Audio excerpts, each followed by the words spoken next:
महाराष्ट्राच्या ग्रामीण आणि निमशहरी भागात आजही एक दृश्य सर्रास पाहायला मिळतं. सायकलवर किंवा डोक्यावर टोपली घेऊन फिरणारे भांडी विक्रेते. हे विक्रेते रोख पैशांऐवजी महिलांच्या साठवलेल्या गळालेल्या केसांच्या बदल्यात चकचकीत स्टीलची भांडी, पातेले, कढाया किंवा प्लास्टिकच्या वस्तू देतात. दिसायला ही एक साधी देवाणघेवाण वाटत असली तरी यामागे एक भयानक सत्य आणि मोठा व्यावसायिक गणित दडलेलं आहे. रत्नानं अनेक दिवसांपासून साठवलेले 2 मोठी केस एका विक्रेत्याला दिले आणि त्या बदल्यात एक सुंदर स्टीलचं पातेलं घेतलं. तिला वाटलं की मोफतमध्ये नवीन भांडं मिळालं. पहा, हा आनंद फार काळ टिकला नाही.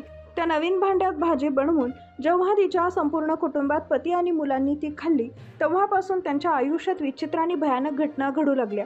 केवळ रत्नाच नव्हे तर गावातील इतर ज्या महिलांनी अशा प्रकारे भांडी घेतली होती त्यांच्या घरातही शारीरिक आणि मानसिक त्रास सुरू झाला.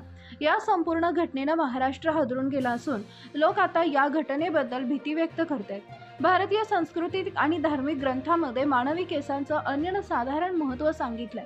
लक्ष्मीचा अपमान शास्त्रानुसार मानवी केसांना लक्ष्मीचं प्रतीक मानलं जातं. केवळ 100 ते 200 रुपयाच्या एका छोट्याशा भांड्याच्या क्षणिक लालसेपोटी घरातील लक्ष्मीचे केसांचे दान करणं हा घोर अपमान मानला जातो. असं म्हटलं जातं की केस विकल्यामुळे घरातील सकारात्मक ऊर्जा नष्ट होते आणि त्या जागी नकारात्मकता येते. त्यामुळे पुढे घरात गरिबी आणि कलह वाढू शकतो. केसांच्या बदल्यात घेतलेल्या भांड्यांचा वापर जेव्हा स्वयंपाकासाठी केला जातो तेव्हा त्यातून मिळणारी ऊर्जा कुटुंबाच्या आरोग्यावर आणि प्रगतीवर परिणाम करते. याचा थेट परिणाम पुरुषांच्या नोकरी आणि व्यवसायावर होतो असं धार्मिक शास्त्र सांगते.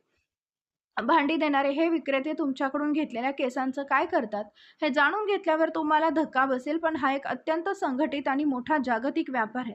गोळा केलेले हे केस स्वच्छ करून विंग आणि हेअर एक्सटेन्शन बनवण्यासाठी वापरले जातात. नैसर्गिक मानवी केसांचा दर आंतरराष्ट्रीय बाजारात 5,000 ते 20,000 रुपये प्रति किलो इतका असतो. भांडी विक्रेते तुम्हाला 50 ते 100 रुपयांचं भांडं देऊन तुमच्याकडून हजारो रुपयांचं भांडं घेऊन जातात. निर्यात हा भारत जगातील सर्वात मोठा केस निर्यात करणारा देश आहे. इथून केस हे परदेशात साठवून त्यावर प्रक्रिया केली जाते आणि त्यावर लाखो रुपयांना ते विकले जातात.